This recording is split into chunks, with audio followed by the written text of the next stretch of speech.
Are you tired of watching shows that only give you general social media theory and expect you to figure out how to apply it to your own industry? Join us for this week's episode of Social Chatter, the industry's longest-running social media marketing news talk show. Not only will you learn the latest breaking news, but you'll also gain practical advice on how to apply it. Now here's your host, Christian Karasiewicz.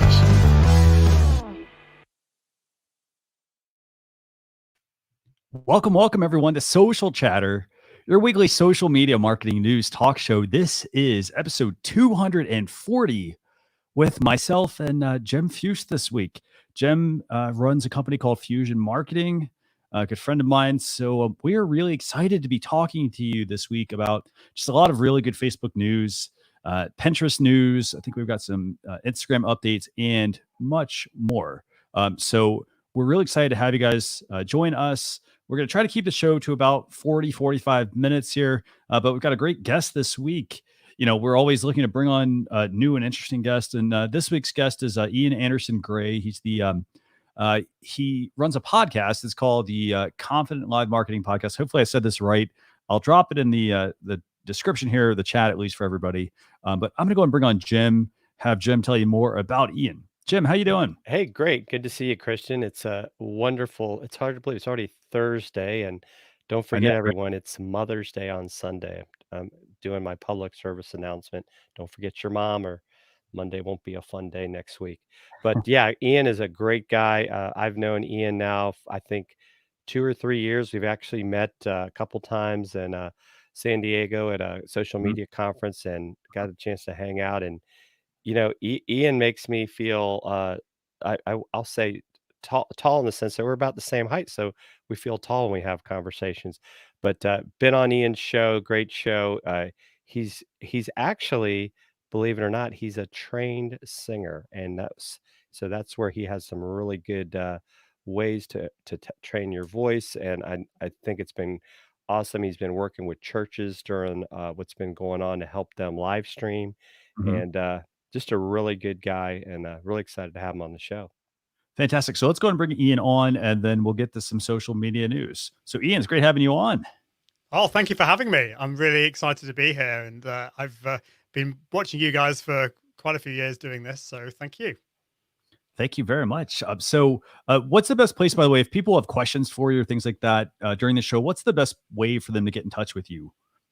Well, I've carelessly scattered myself across all the social networks, so there's a lot. I mean, probably Twitter's a good one, so that's iag.me. That's iagdotme is a good place. Or there's also my website, so I've got loads of articles and communities all around those articles, so you can head on down to iag.me as well.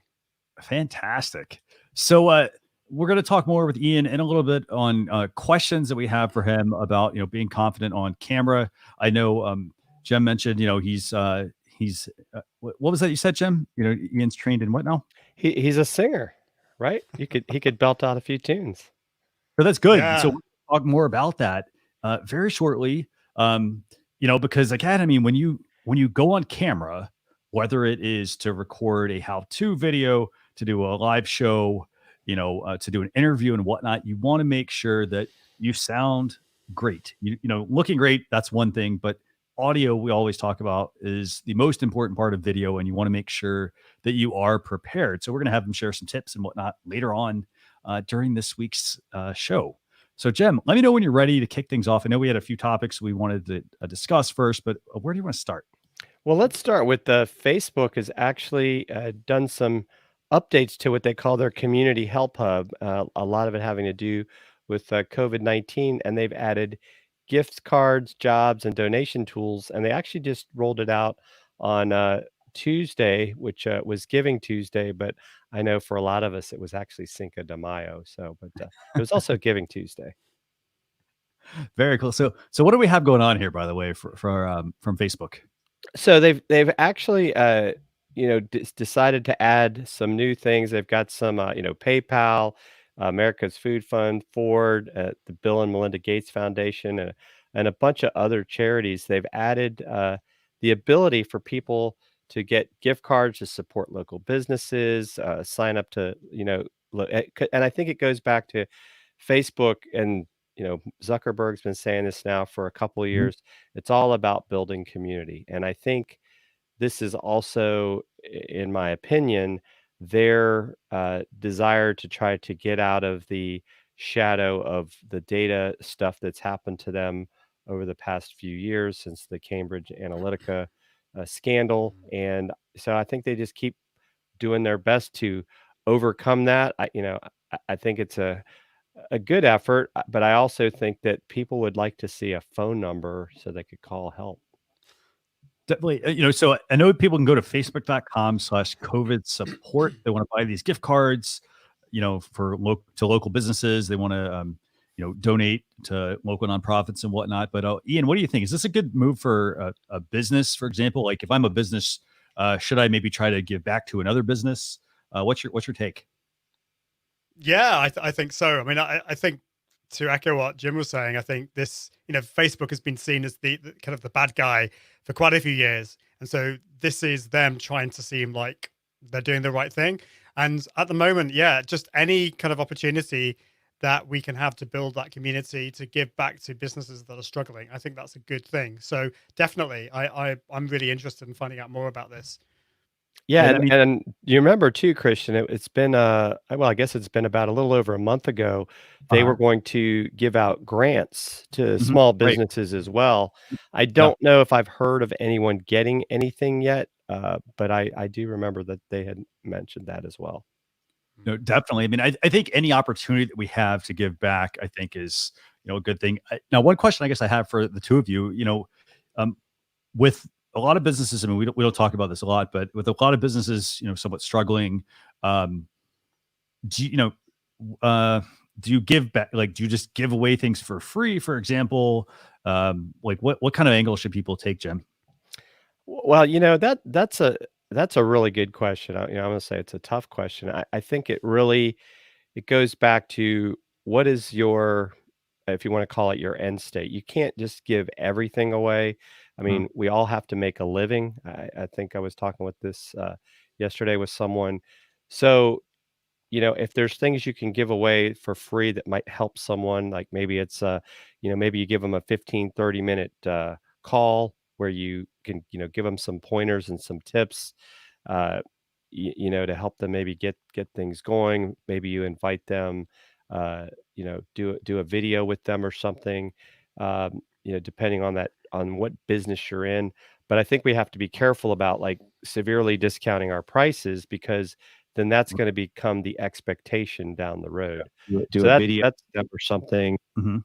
So that's been my opinion. Yeah, Well, what do you think, I Ian? would. Yeah, I would agree. And the thing is, there are many people, many businesses out there that are really struggling right now, and Mhm. there's a major problem. But there are some people, some businesses that are actually doing really well. Right. And I actually think what businesses should be doing, if you've got products to sell. Mhm. So, if, for example, if there are digital products, digital courses, or whatever, Mhm. then why not just focus on creating content, for creating courses that are actually going to help people at the moment, and focus on that. And yeah, you could look at discounting it, but I mean, what I think is really important is just delivering stuff that people really need right now. And so, I mean, that's what I've found. I found that creating. So I talk a lot about live video. So I've been trying to focus on, well, how can I help businesses right now? And instead of selling them lots of stuff that isn't going to help them, sell them Right. stuff that's actually going to be really, really helpful, and work with them. But at the end of the day, I'm a business. If you're running a business, you've got to be profitable. And if you want to help people, and that's why a lot of us go into business, we want to help people. You can't help people if you're not running a profitable business. And Right. so I think you need to be really careful with that. I think those are great points, and I really like the point about instead of like just giving them a discount, like give them maybe, for example, maybe you make a free course, for example, to help Mm. get people on that right track. Because, like Jim, to your point here, I mean, we talked about the Facebook community help hub, but putting this in context, you also have to have a community, and a lot of people I feel like do not have that community that they have Mm. built. They just do stuff. And by having that community, that's going to help, I think, accelerate your business. Now, to the points that you all both make, I mean, if somebody is struggling, instead of giving them, for example, instead of saying, hey, I'm going to give all my stuff for free, why don't you actually work with them? If you don't necessarily have a community, start to actually build that community by offering, something for free, or, doing a few free coaching sessions or things like that. So something to help you actually get your own community. Right. And I think even another point to add in there along community, I mean, the silver lining of all this is, and I think, Ian, you probably find the same thing, is really having a chance to have conversations with people because we are at home and we're not out and about. And so I've been on several group Zoom calls. I'm still waiting for my Facebook Messenger room. And so what's been cool about that is that you get to know people. And so I've met this guy, Leo Quinn. He's a restaurant marketer. And so what he has found is a lot of restaurants, the reason they struggled, let alone maybe having to go to takeout and carry out, they didn't have a community. By that meaning they had not built a text messaging list or an email list to have a way to communicate with the people that love their restaurant. So I think that that's been something that if it's come out of this is kind of like re-emphasize that sometimes it goes back to the basics of if you don't have a customer list, how are you going to build a community?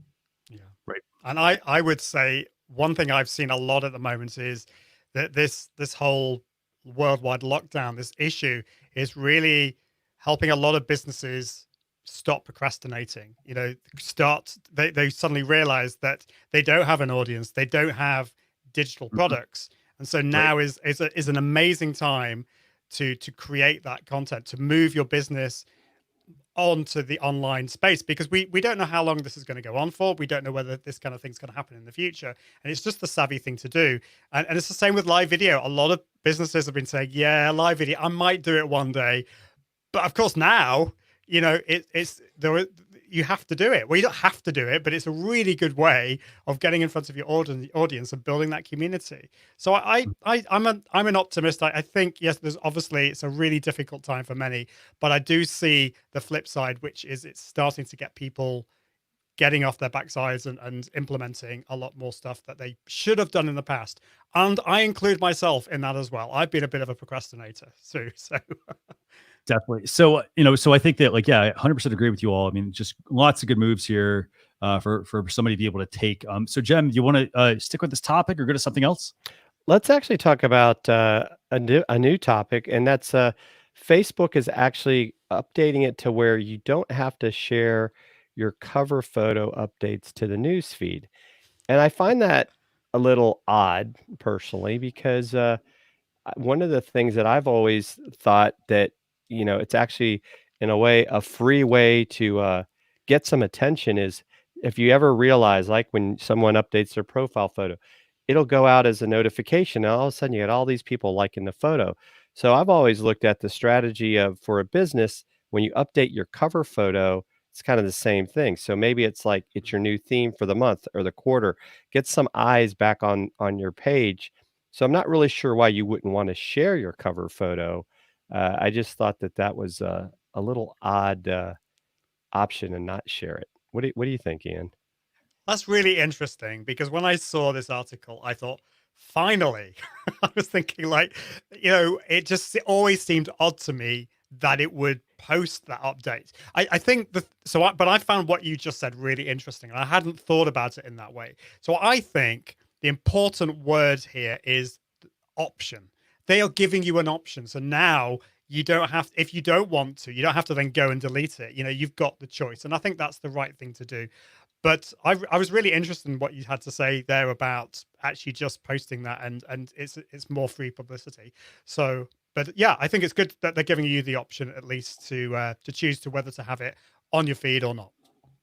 Yeah, and it's an interesting thing because I get this question a lot, and Jem, just like you, I don't quite understand why somebody doesn't necessarily want it in their newsfeed. I'm like, okay, if you're going to do a test, here's what I do. I have a test account that I use and I go to and I make my post there and I look and see how it looks.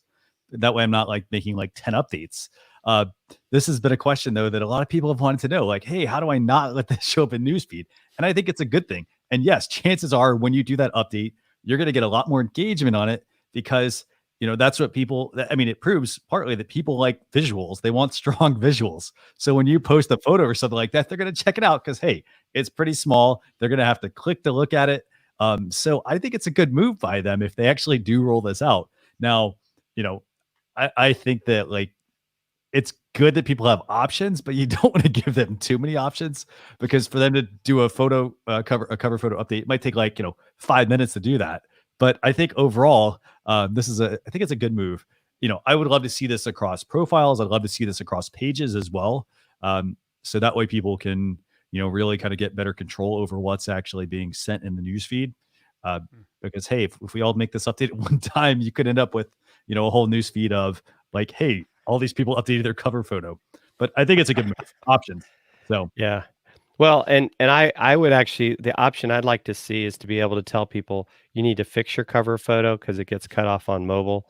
Yeah. I've had a couple funny ones that I won't share in public, not to embarrass some companies, but some of the words get cut off and it looks like curse words or other things, and I don't think they realize that. So that's another point to maybe not share it. So I think you ready to move on to the next topic? Actually, yeah, whenever you are ready. And I want to just thank everybody, by the way, who's tuning in so far. We've got Barb. She's tuning in over on youtube.com/social chefs. We got Kelly Kavanaugh here as well. Good to see you as well. Haven't seen you in a while. Tim Son also stopping by from Pennsylvania. So yes, I'm ready whenever you are. Well, and yeah, hello to my trusty co-host of the Tim and Jim show. And Facebook is actually, this is like shattering news, going to allow you to export your photos to Google Photos. Yes, that is it's a very interesting one. So what's the news here, by the way?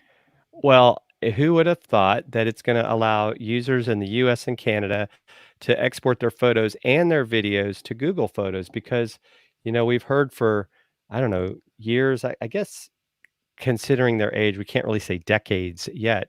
But there's this Facebook and Google seem to compete with each other in a lot of ways. And I've always found it fascinating because, I kind of harp on this all the time, maybe too much sometimes, is that the reality is that, you should stick at what you're good at. Google has always been, is number one in search. I mean, YouTube's the number 2 search engine, as well as being a video platform. But then Facebook started creating all these ways for you to search for things locally, and then they start adding video. And even with Instagram, you could argue that Instagram TV is a challenge to YouTube. So they all and what remember Google Plus? I think that might be how Ian and I met, because I think he was in one of my circles. But so that was their attempt at a social network. So so it's just funny. So I don't know, maybe this is that olive branch of them starting to work together. But I like it because I personally think Google Photos is a great way for people to store their photos, to be able to put it across platforms. Because if you're not an Apple user and you don't have AirDrop, isn't it nice that you can just go find that photo on another device without having to figure out some crazy way to, you either got to use Dropbox or you try to email it and the file's too big. So I think it's a really good move. And I've got the graphic pulled up. I mean, it's pretty easy actually to do this. What do you think, Ian? Is this, how good of a move is this by Facebook? Yeah, well, I'm just kind of getting over Jim mentioning Google Plus and me bursting into tears for the sad old days. But yeah, I mean, I'm a big Google Photos fan, and I mean, I'm an iPhone user, but I love Google Photos. It's so powerful, and I'm really perplexed by the decision. I mean, I think it's a good decision. I probably won't use it myself because I choose to share specific photos on Facebook. And then, then I back up everything automatically to Google Photos. That's my archive of everything. But I think it's a good option. I think some people may use this. I just don't kind of know why they've done it. It just, like, so who said it? I think it was Tim mentioned, why are they playing nice with Google now? Are we going to see the ability to embed YouTube videos in Facebook without it being the reach falling off a cliff. You know, are we going to have that? Probably not. But it's an interesting thing, and I'm interested. Really, I'm kind of interested in the thought process behind this. I'm wondering why they've done it, and I'm also interested: are they going to roll it out beyond US and Canada? Is this just a test? We'll just have to see. But it's definitely really interesting. My jaw dropped when I saw this article. And I thought, really? Is this like April Fool's? Well, and I think Barb's got some really good points in the comments. You know, she says that wherever images are called from most is where server resources are being drained. So it's a way for them to maybe take the load off their own resources. I hadn't thought of that. And also spreading liability is the goal for both. So they're not culpable. It's like, wow, I hadn't thought of that. So, because I guess if it becomes more public domain, it's kind of hard for you to say, hey, why is my photo out there? But I'm kind of like you, Ian. I don't know that I ever automatically, aside from like doing a Facebook Live, do anything straight into Facebook. Like I take my photos first before I upload them to any platform. So I already have them in my Google Photos because I have them back up automatically from my at least from my phone camera. So yeah, I don't think I'll be using that either. Yeah, and I think on this one as well, I mean, I actually am in the same boat you all are in, which is whenever I take a photo, for example, I don't just like, I barely, for example, I take it from my camera roll and then I decide where I want to put it. You know, I also then do the whole backup thing. The other thing also, I think it's important, by the way, to pay attention to whenever you do transfer photos, you need to make sure that, you know, so just transferring a photo is not enough. You do need to make sure that the platform you're using actually transfers at the right quality. Some sites, so for example, you've got Amazon, you got Google Photos, you've got iCloud, obviously Facebook here at this point. When you transfer photos, sometimes what they will do is they will take a lower resolution of the photo. So they're not actually taking the original photo and they'll add it to, you know, their server, like, and you think, oh, it's backed up, but it's not really backed up if you think about it. So make sure you actually read, you know, whichever platform you're going to collaborate with, I guess, and transfer your photos here and there. Make sure you know exactly what resolution they are in, because you can't add resolution to a photo once you've taken it. So, right. Yeah. Barb's got a lot of great comments. Make sure people check those out. definitely Really on YouTube, actually. At socialchefs.com/live. Actually, that'll take you to the YouTube video for today. But yeah, she's got some great comments there. And by the way, back to Ian's point real quick on this. This actually is coming about because Facebook's actually participating in the data transfer project, I guess, which is a collaborative effort with Apple, Google, Microsoft, and Twitter. I guess it's one of the few times they all seem to work together. But good move, I think, actually. So we do have a graphic for that as well. We'll drop that in the blog post recap as well. So Jem, where to next? Anything else we want to add on the fact that you can export Facebook photos to Google, or you want to move to something else? Let's move to our next topic, which was Facebook is going to start doing more with in-stream ads on live, and of course, part of it too is that you know, you might be able to exclude ads, or they're concerned that they can choose which ads to exclude. I think you and I talked about this the other day. I'm not necessarily I don't know if I like this idea of having an ad pop up in my live stream. Does this mean that, like, here we are talking, then all of a sudden, boom, here comes an ad? And it's like, well, wait a minute, my audience didn't want to see an ad, and I probably didn't either. So I guess if you're a bigger brand, maybe it's something you're fine with. You know, it kind of, you know, we always talk about it, right? This is, even though this is a live stream, really, this is a TV show. We're just not on TV. What do you think, Ian? And by the way, Jim, I think that's a great point, by the way. We'll get to that in a second. I think it's horrendous. I mean, it's one thing putting a mid-roll ad in a pre-recorded video, but to plonk it in, you know, it says there on the screen, a mid-roll ad that plays in the main video window during the live stream. So the live broadcast will still continue in a shrunken window, but this is affecting a live broadcast, and it doesn't look like there will be a way. to get rid of it. I mean, presumably it will like play for 8 seconds and then you can close it or whatever.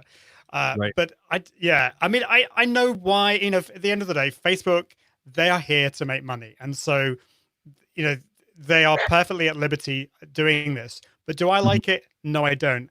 I think it's good that they're giving us, well, I hope they're going to give us the opportunity to opt out of certain kinds of ads. But I mean, this could be done, you know, what's to stop one of your competitors or your arch enemy, you know, putting an ad on the middle of your live video, you know? I mean, it's, I don't that's like a it. great point. Yeah, no, that's a really good point, Ian, because if you think about it, I mean, who's to say that like the show that your rival show, if there's such a thing, because I know we're more collaborators, Yeah. all of a sudden it's like, and next week watch the other show that we're always trying to, take market share from. So that's I think just the idea that you would have that interruption, and it's funny, like by the screen that they show here in this article, that it's actually, if anything, I'd rather the ad be the small one, but it's like the ad is taking up most of the space, and the actual live video is like this little almost picture in picture thing. So we were just talking, Christian, about how the ad is taking up more space than the actual live video. Like if they flipped it, that might be okay, but they're putting you in a little corner there while they play their ad. Yeah, and I think also to that point, I mean, this is where there gets to be the quandary of it's free to use, and free in a certain sense. It's free to use Facebook. So should they allow you, should they basically be able to take over your broadcast in a sense and run ads? They are giving you it for free. What do you all think about that? Yeah. Well, it's interesting. Again, like I said, it's. Yeah, I think when you sometimes look at the dynamics, and I know that there have been some companies that have stopped doing lives on Facebook and went to YouTube only, and part of that is the psychology of viewers, right? People don't tend to sit on Facebook for long periods of time and watch live streams, except for maybe Social Chatter and the Tim and Jim show and Ian's show, but that's why we also go on YouTube, because that's where people consume longer form content. So I could potentially see, and I always look at, this stuff wasn't around 15 years ago, and as things constantly change, there'll be new platforms, new competitors, that people will say, you know what, I'm not going to do my live videos on Facebook anymore. I'm going to move them to another platform, and I might put short 1-2 minute clips that say, if you want to watch the full show, go here or go there. Because Ian, you're right. I mean, it's a free platform, but if I want to get more eyes on the prize, I have to spend money in order to do that. Right. So it's not really free. Exactly. Yeah. So and it's interesting because YouTube has YouTube. Is it called YouTube Premium? I think I pay. So I pay. I don't know what it is in dollars, but like pay like £17 a month, and that gives us, as a family, we get unlimited music across 5 different devices, and we also get YouTube Premium, which means no ads. And actually, I'm kind of like, when I see an ad pop up, if I'm logged out of YouTube and an ad pops up, it's like, it freaks me out. And it's the same on YouTube, on Facebook, so I don't know. I'm starting to move to focus a lot more on YouTube because the ads are less intrusive, particularly if you have YouTube Premium.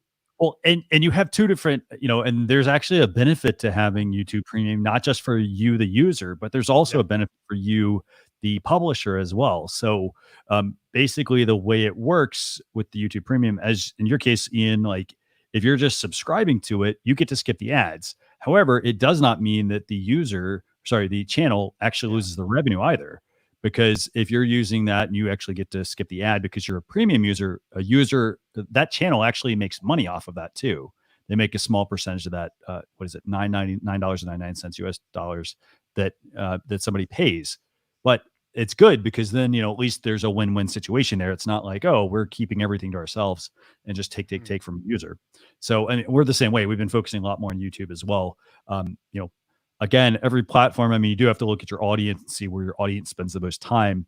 YouTube does have a lot of very useful features, that some of the platforms don't have. But then, Facebook has that, huge, massive audience.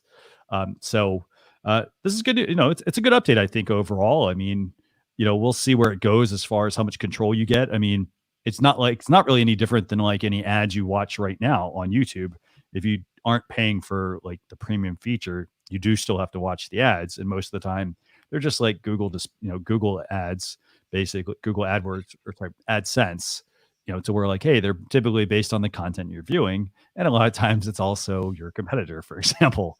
Yeah. But again, I mean, there is a fine line, I guess, to what needs to be shown on your content and what doesn't. So anything else you want to add about the fact that, Facebook is working on in-stream ads on lives, or do you want to move to something else, Jim? Now let's move, because since we were hitting on it a little bit, YouTube is going to allow online subscription sales. So can you tell viewers a little bit about that one? Yeah, so they're going to let news publishers sell off-platform subscriptions through their channels, and even as the article says, it's their olive branch to news publishers to help them with their subscription businesses. And I think that makes a lot of sense. I mean, we can already do things like put affiliate links and links to our websites and other things in our YouTube videos. So why not allow that? I mean, they're getting a ton of advertising revenue from people watching videos. So I think it's a good, I guess between Facebook and YouTube, everyone's starting to play nice with each other. What's going on here? Yeah, you're probably right. I think maybe it's the virus. It's kind Yeah. of like people are starting to kind of believe in humanity. I don't know. Right. But I think this is good. I mean, I'm not sure. Yeah, I'm gonna have to think about this whether I will use this myself. But I think this is great because YouTube. Yes, it is. You've got to be careful because it is another platform. We don't own YouTube. So you've got you are putting your trust in a third party, but it's a pretty powerful, robust third party. I would trust YouTube much more than Facebook with this kind of thing, because you've got subscribers. You can build up your community around your YouTube channel. So why not then allow your subscribers then to pay for, maybe you've got a membership community, or you've got a subscription based magazine or on newspaper that people can pay for, or maybe it's like other video content somewhere else. I think it's a great idea, and I'm definitely going to be following this with interest. Yeah, I 100% agree with you both as well. I mean, this is a really good, it's a really good tool. I think it's, it also shows that they're a little different in the way they're kind of taking things compared to Facebook. Like Facebook is looking at it as like, well, hey, we want to let you make you run ads. For example, if you want to get reach and things like that, YouTube doesn't really, you don't really need to run ads from that perspective if you do the right optimization on the video content and whatnot. Now, in addition to that, I think that this also looks very similar to like the YouTube merch stores that are available. So YouTube merch is basically a merchandise option for certain YouTube creators where they can sell, t-shirts and sweatshirts and swag and, stuffed animals and things like that if it's related to their brand. But again, this is basically giving people, in a way, if you think about it, like a tiered way to actually like build out their business. So it's not just, YouTube ad revenue, for example, or affiliate links. It's, hey, it's the ability to add some additional features. One thing I actually wonder about this is, as YouTube continues to add more of these features, do you think that at some point, like, I know Blogger isn't really much around anymore, but do you think at some point maybe Google/YouTube would add some sort of platform that's similar to like Shopify, to where people could essentially list products? They can obviously like do the whole merch side of things. This also in a way lets them kind of be similar to Amazon in a way, because people have, essentially a seller's account and they have the ability to sell merchandise and whatnot based on the content they're creating. But just a thought. I think in a sense they're doing some of that already. If you've seen the changes to Google My Business, they've been doing betas with products and other things along those lines, and even Google Post where you can have something be out there for 7 days or even longer if it's an offer with a link to that. I could possibly see where maybe at some point there's some sort of like, I don't know if I call it a merger, but a way Right. to like take that YouTube channel and have it tied into your map location. So I think that in a sense becomes kind of a quasi Shopify sort of site. And you can even message people through Google My Business. The business can be, you can send them a text message and the person doesn't actually get your phone number and you can respond back. So I could see that. I think that would be a potential logical step for them to take in that regards. What do you think, Ian? Yeah, I think that's interesting. I don't think they're going to build another platform. I don't think they. I think they're just going to. It's a case of building on what they've already got. Yeah. I haven't really seen much innovation since Google Plus, and in terms of like adding a new thing. And so I think they just need to. They're focusing on just adding to what they've already got. And so I think it's really interesting. Let's see what happens. Definitely. So we'll keep everyone posted as far as any updates to this. Jem, where do we go from here?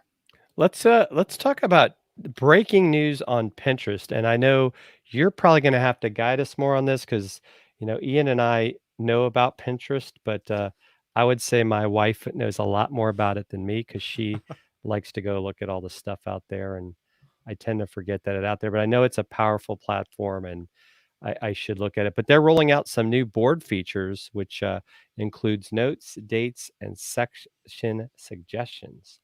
So Definitely, and if you're somebody who, for example, is doing a lot with like recipes or even like this whole, basically virtual activities, for example, like virtual events and whatnot, they're adding some new features. They're rolling out some of these features to include like board notes. So, for example, if somebody wants to, let's say you want to like look at a recipe, for example, you'll have the ability to go in and look at the ingredients that are basically, it's think of it like this: it's a to-do list or a how-to or that kind of thing. It's basically just everything is sequenced for people. So it's tied into the board. I obviously think this will also help with Pinterest SEO as well. Obviously, the more details you put in there about what it is that somebody's looking at, whether it's a recipe, and then with the individual ingredients, it really, I think, will help drive more people on Pinterest, I think, to check out your content. They're also doing things, they're adding a date feature as well to a board. That's, sort of a useful feature, I guess. So like if somebody's birthday or whatnot, you can create boards for that. And that way the information is always there. So I think this is, and they're also doing a suggest section as well to a board. But I think this is, again, I mean, overall, I think if I'm a business, I have to look at this. Like if I'm looking at Pinterest, I don't think Pinterest works for everyone. If I'm like just selling information, for example, not so much. But if I'm in the business of like, making recipes or like clothing or are there any other areas you can think of, Jim? Like maybe exercise? Yeah, exercise I think is another big one on there, and I think it keeps expanding. I think you hit on something earlier. Like even I have a friend that owns a tutoring company, and he puts out some of his packages of like I could almost call it like help guides for different subjects on Pinterest, and I had never thought of that, but he gets a lot of SEO traffic off of that. So Yep. yeah, I think it's more about experimenting, right? What's the worst thing that can happen is just doesn't work. Um, but yeah, I mean, I think are you ready to move on and ask Ian some questions? Unless Ian has any feedback on Pinterest board notes, or do you want to start talking Yeah. questions? Well, no, I mean, I'm not a massive Pinterest user, but it's not because I'm not interested in it. I think it's a great platform, and Mhm. I actually think those new features would, if I had the time and I had the focus, I think that would make me use Pinterest more because it's just a case of adding more information Mhm. to just to more than just the images, and Right. it helps you find things. And I do use Pinterest for finding recipes, to getting ideas, and Mhm. I don't always just want the image. I want to be able to kind of look at be able to look say what ingredients do I need. So if I can kind of quickly copy them and Mhm. have more information that way, I think it's a good thing. So yeah, I'm up for that. And then obviously you don't have to deal with like going to somebody, nothing against going to people's website, but you don't have to go to their website. And then, sometimes people send you to their website and then you have to figure out, well, first you got to close all the pop-ups and whatnot. Yeah. But then once you get there, then you actually have to figure out, okay, well, now I have to find the information because sometimes people don't take you directly to it. So I think it's a smart move, Yeah. but we'll see. Yeah. But we'll talk more about that. So now let's move on to some questions for Ian. So Jem, you want to lead those? Sure. Ian is, big on confidence on live camera. I know has spoken around the world about it. So, Ian, the first question would be, how does confidence on live video translate to success? Well, I think there's a number of ways of looking at this. The first thing is for you doing the live video yourself. If you're really struggling with confidence, then a number of things may happen. The first thing is that you probably won't end up doing it. You'll give in to the fear and you won't go live at all, and you won't get there in front of your audience. Quick story for me. I had this issue myself. I was worried about my camera and my background. I was comparing myself to other people out there who had far better cameras, far better backgrounds than me. And I didn't go live for a whole month because of that. And then I realized actually that wasn't the problem. The real problem was I was worried about how people saw me. I was worried about not being confident. I was worried about all those things. And so I was not going live. I wasn't engaging with my audience. And so that's the first thing. You're not going to go in front of your audience and you're not going to have that success. But then the second thing is that if you are going live, if you are more confident, you're more likely to share your ideas, give value to your audience. And I think it's important to say that being confident doesn't mean not being yourself. I think that's really important. I'm not mega full of energy. I'm not, there are some people out there that put so much more energy into their live shows. They'll go, hello, and they'll go really mad and over the top. Well, over the top, it would be over the top for me, not necessarily for them. And so I'm a big believer in what I call heightened authenticity. It's about being yourself, but just raising the energy levels a little bit more, being confident, being confident in the delivery, in the communication, and also confidence in your expertise and the value that you're giving. And that's so important. And it's also a very tricky thing when it comes to live video, but so important. And you do have to be confident, by the way, just in your material, because, and it's not one of those things where like, and I want to make sure we clarify this, like, it's not a fake it till you make it thing. Like, oh, I'm going to be super confident about this topic.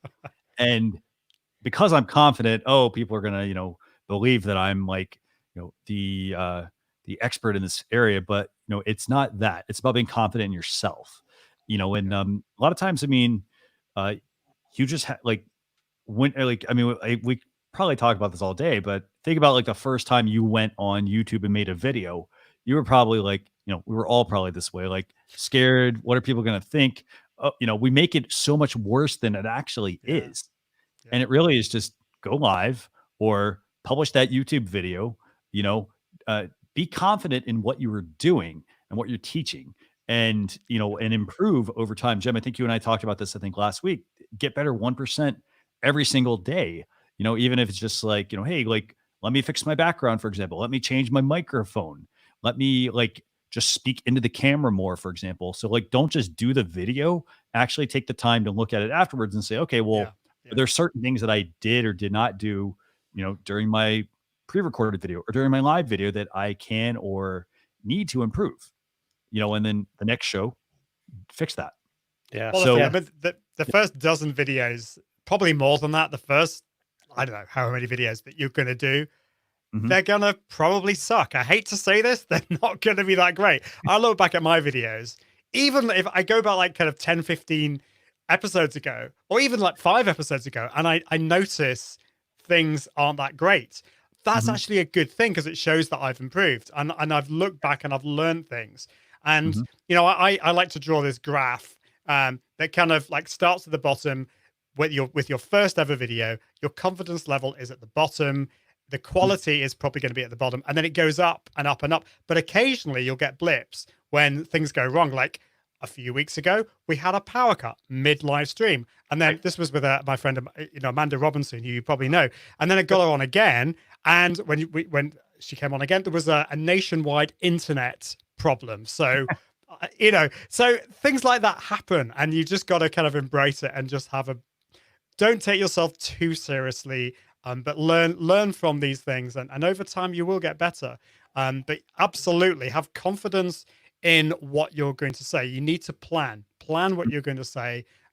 Don't just press the button and go live. That is, without planning, that's a recipe for disaster. I mean, some people can do that, but you've also got to respect your audience, and you've got to make sure that you're delivering value and fun, a bit of entertainment as well. Just, don't be serious all the time. Have a bit of fun, as we've done today. We've had a few jokes along the way too. So yeah. Well, and I know I've worked harder to try to smile more, because I think sometimes when we're thinking about what's going on, we get that serious face, and when you smile, people like that. And then I think even one of the things people may not realize, because it's not like I'm that tall anyway, but I'm actually set up now where I'm standing. Yes. So that definitely helps, because that helps with the, and you may talk about some of this in a little bit, but with my breathing and, just the energy is so much different when you're standing as opposed to sitting. And I think it goes to your point, of where you have to bring up that heightened authenticity even more so if you're sitting, because it's just not a natural position to speak from. Yeah. And by the way, before we move into the second question, by the way, Jim, I want to highlight, just make sure we highlight these comments from Barb. She's dropping some just fantastic comments today. So over on youtube.com/social chefs, she says, hey, try to find a way to go live as part of a conversation whenever and as often as possible. And that will help build confidence. That's one reason Blab IM was so popular. Absolutely. For those of you not familiar with Blab, it was one of the first live streaming platforms that was available there. And I mean, it was a great platform. People were very sad that it actually it basically helped birth Facebook Live, if you really think about it. But absolutely love that comment. And then the next one, she says, go live first for conversation, and as confidence increases, go live for your business as a planned effort. Absolutely love that. A lot of people, they immediately just want to go live for their business. And I understand, yes, it's about generating revenue and things like that. I think that's the approach everybody tries to take, but you do need to be confident on camera because it does impact how people perceive your business as well. And so I think that's a great point. Those are great comments. And at the moment, I mean, there's so many opportunities. So I know you're using StreamYard, which is a great tool, great platform to bring. You can have up to 6 people on camera at the same time, and what a great way at the moment just to bring in some friends into StreamYard, go live to Facebook or YouTube or both, and have some fun. You could play an online game together. In fact, Jeff C, our friend Jeff C, is doing that. I noticed he was doing that last week. He brought on a few friends and they were playing an online game together. That's a great way to build up confidence. You're having fun with some friends. And then the other thing is, when you go live, do it like you're doing. You guys are smart. You're doing this as a co-hosted show or as an interview show, and it's a lot easier going live with a friend than doing it straight away on your own. Solo shows are hard. I've done quite a few, but I always prefer to have a guest because it feels like a conversation. Some other things that you can do is to use Instagram stories these are not live video, but the great thing about Instagram stories is you share a little bit of a couple of 15-second videos every day. They're only 15 seconds. And what's the worst that's going to happen? Because after 24 hours, they're going to disappear. But it gets you used to that consistency every day, showing your face. And remember, it's not about you. I think if you're an overthinker, if you're a perfectionist, like I am, or I'm a recovering perfectionist, like I try to say, then make sure that you just try and do Instagram stories. It's not about being perfect, and it's about your audience. It's not about you. So don't worry about the way you look or the way you sound. It's about your audience, and do it that way. And then of course the other thing is to make sure you're warming up your voice and having a bit of fun. There are loads of techniques, loads of practice things that you can do before you go live just to help. Yeah. And that's and I was just saying that's actually one of the questions we're going to have for you here in a second. But you ready to move on to the next question, Christian? You want to ask that? Sure. Yeah. So which one are we on? 2 or 3 here? 2. So if somebody wants to use live video, how can they become more confident on camera? Are there little techniques? Obviously Barb kind of alluded to some of those things, but are there any techniques you want to share? Yeah, so I've mentioned a few in terms of the prep work. So Instagram stories are great. Okay. Go live to your Facebook profile, change the privacy settings to only me, Yeah. and do a practice run. So there are things like that that are really good. But Mhm. I mean, the main thing is when you go live is to plan it out. And I like to treat myself like a complete idiot when I go live, because you never know what the brain's going to do. When you go live, there's something in our brains that just kind of like flips. And you forget the simplest of things. Like, for example, you may forget the first thing that you're supposed to say. So write that down. I don't advocate writing a script. That's not good because that's going to look robotic. But then just say, like, for the first thing that I usually say on my show is, hello, my name's Ian Anderson Gray, and today I'm going to be talking about... Now, it seems ridiculous to write that down. Like, but you've got to treat yourself like an idiot so that you know the first thing that you're going to say. You need to then think about, well, I always welcome my replay viewers, and then I will do so. To plan out the structure of the show, make sure you have like a Google Doc or something in front of you that you can go through and do it that way. And yeah, do it with a co-host or with a guest as well. But plan it out. Make sure you're doing some warming up beforehand. Standing really helps. There's so many things you can do. But the best way is just by doing it and practicing it and learning from your mistakes, watching back what you've done, ideally with a friend, because your friend will stop you from being ultra critical in a very negative way. So I always say to my clients, write 3 things down that you did well first when you watch a live video, and then 3 things that you can improve upon. But make sure you're treating yourself kindly and you're not being overly critical, because quite often we'll look at ourselves and we'll say, oh, I look awful, or I don't sound good, or I hate the way I say that. Don't allow yourself to do that. Allow yourself to really constructive in your criticism. Definitely. And Kelly Kavanaugh actually shares another tip as well.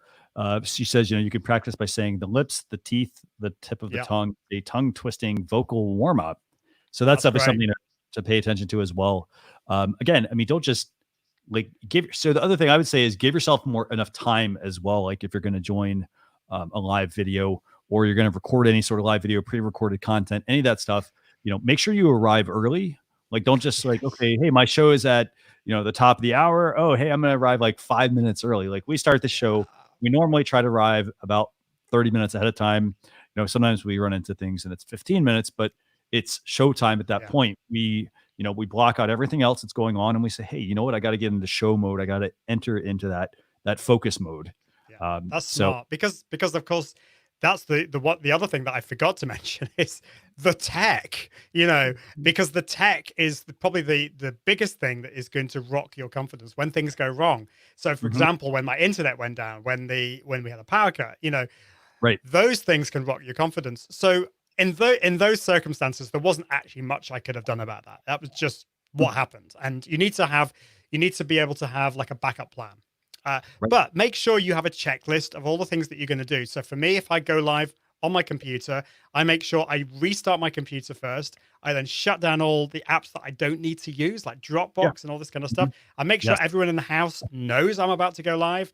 I will just make sure my memory is all like okay, and my internet is fine. I do a speed test, speedtest.net. Make sure my upload speed is okay.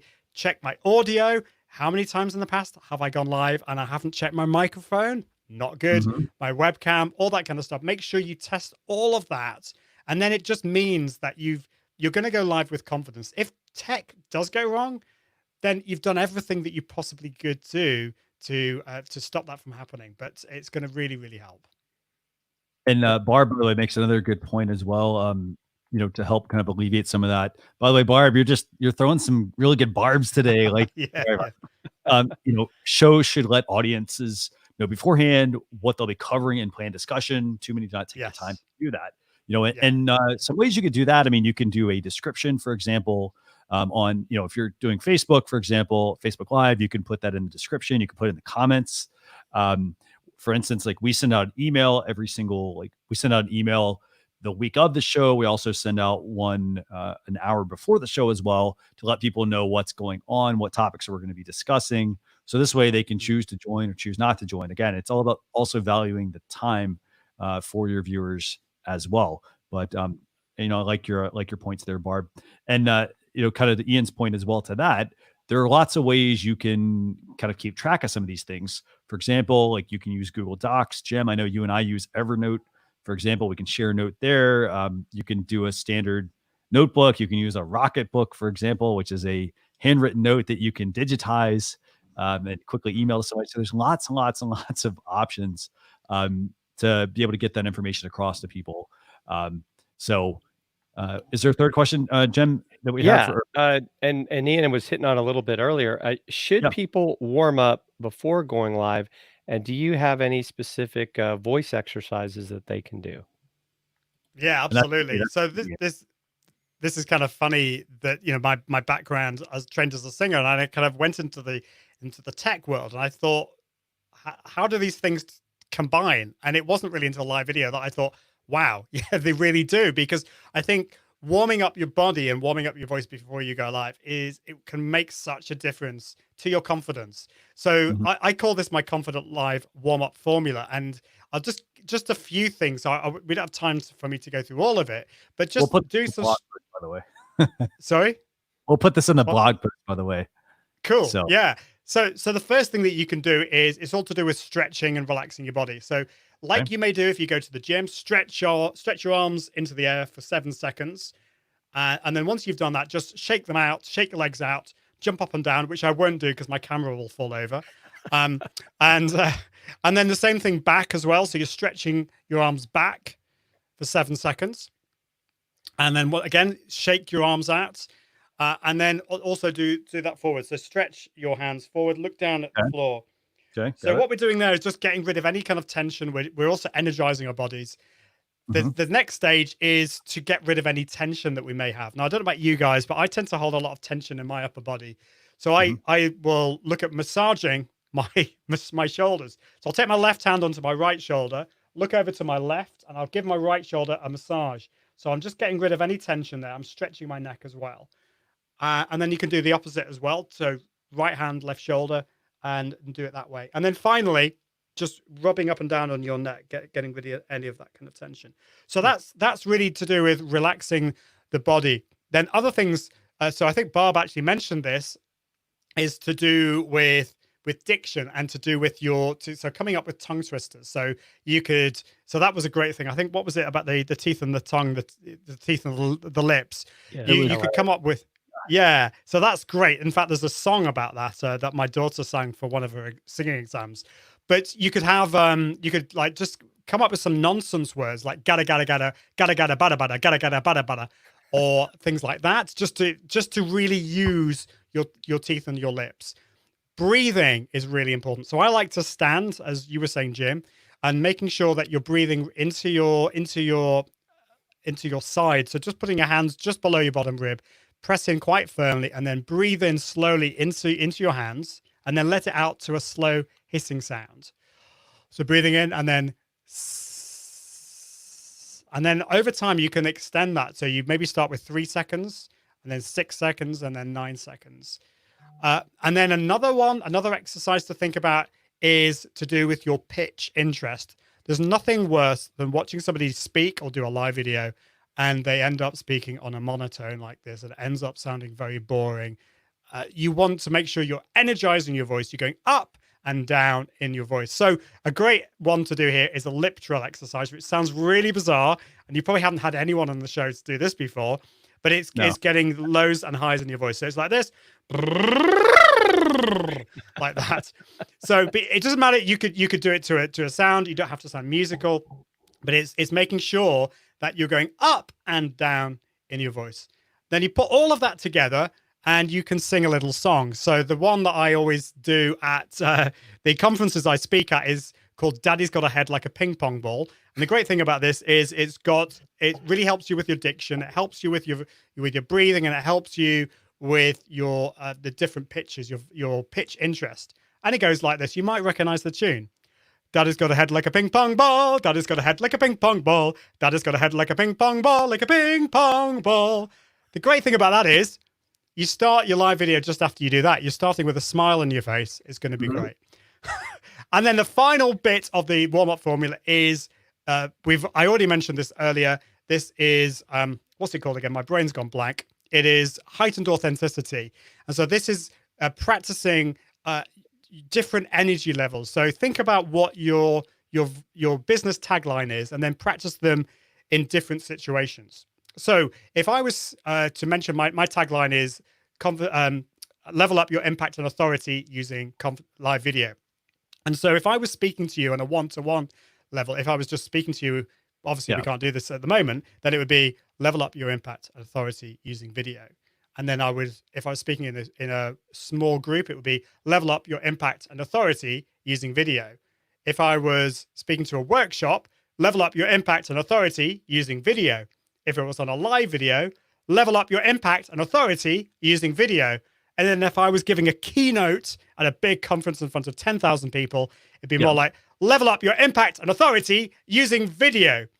And so practicing at those different energy levels is probably going to feel uncomfortable, but it gets you to raise your energy levels because, of course, the camera is an energy sucking device. It can suck all your energy out of you. So it's important to build your energy up beyond where you might feel comfortable, just so that you get it. So yeah, sorry I went through that so quickly, but I know we're kind of a bit kind of out of time, but I hope that was helpful. But definitely. And so we'll make sure we get you to send us, if you can, like just a few bullets or whatnot. We can drop that in the blog post of what people should actually like do, with this. So I really appreciate that. So we've got time for one more segment, right, Jim? Yep. Okay.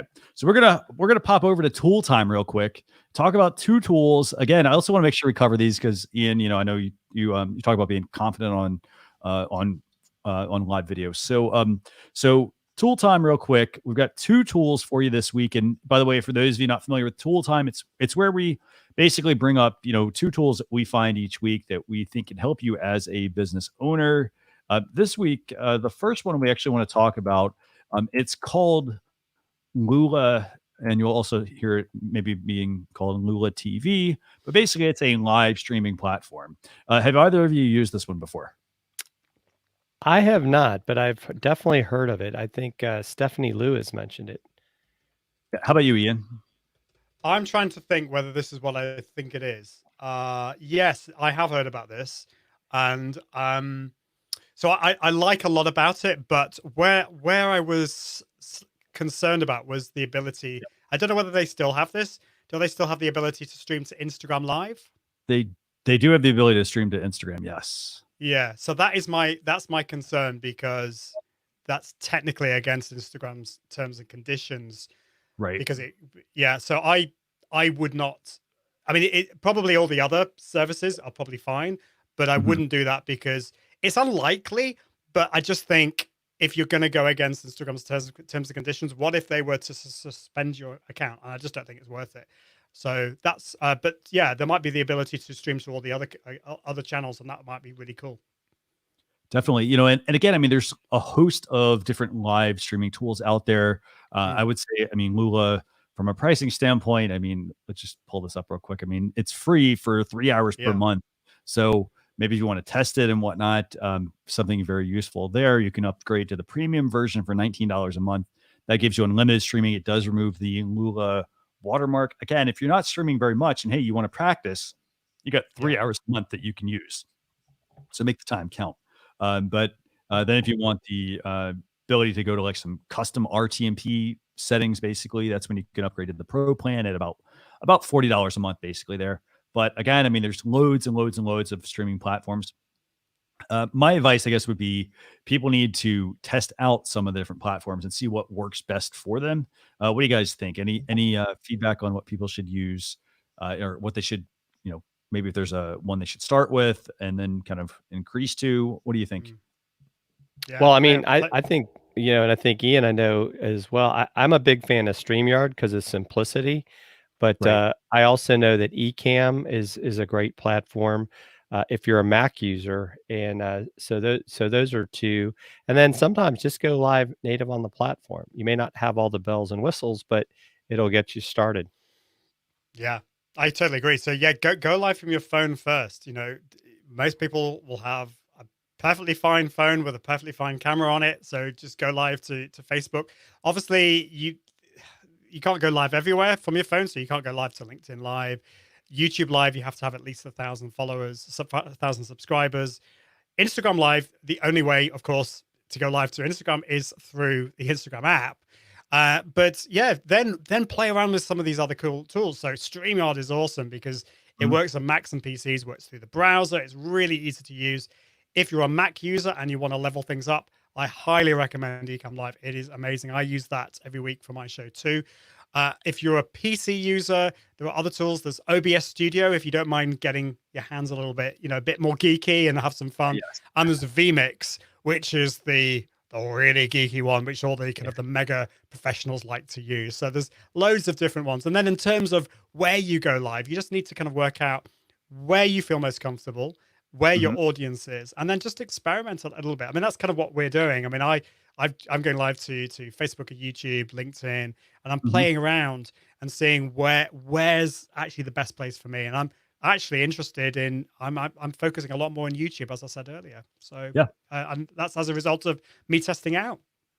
Definitely. And there's a lot of things that, again, I mean, we're not just saying, well, hey, you should definitely use this one platform, because there are lots of different ones out there. They all work a little differently for, everyone. Some people find it easier to use. Some of the ones, for example, that we just talked about, like vMix or OBS, like, yes, they require having a bit of a technical background. Yeah. If you want to use some of the other tools, most of them are web-based. You basically just start them up and it's pretty straightforward. You bring in different scenes and things like that. So, but to Jim's point, and again, Barb, thanks a lot for like just all of the fantastic comments you've been leaving today. Go live direct. That's definitely a good place to start as well, because a lot of people, I mean, you don't need all the bells and whistles if you're just getting started, or, hey, you're not really consistent going live. So definitely check that out. So the last tool I'm going to move into real quick is called StreamTimer. And this one is, so it's a bit of an advanced, I say it's an advanced feature because a lot of people, they ask this question, they want to create a countdown timer on their show. And that countdown timer is like, hey, I want to start my show 5 minutes early and have a countdown timer displayed on screen. You can build this in Ecamm very easily if you're already using that. It's literally just a matter of overlaying it onto a graphic. Or if you want something that's a little bit, just, hey, you build this and it's kind of ready to go. There is the StreamTimer option. They have lots of different templates actually available. Let me see if I can pull up some of these real quick and show you guys this. This is actually a free option, by the way. So you can pull up pretty much any of these timers. So let's just pull up, like, which one do you think we should pull up, Jim? Let's pull up the laptop since it's right there. Okay, so we'll pull up the laptop. And by the way, there is also a green screen one as well. But let's pull up the live demo of the laptop. So basically, this is how it works. You can customize our program will begin shortly, and then it should bring up the timer that you set, basically. So you can customize the text that's there. You can customize the actual length of the timer. And again, it'll start counting down. So you put this up before your live stream. But that is StreamTimer. Not a whole lot more to it. I mean, if you want to actually, get into like customizing these even more, you just go create your own timer.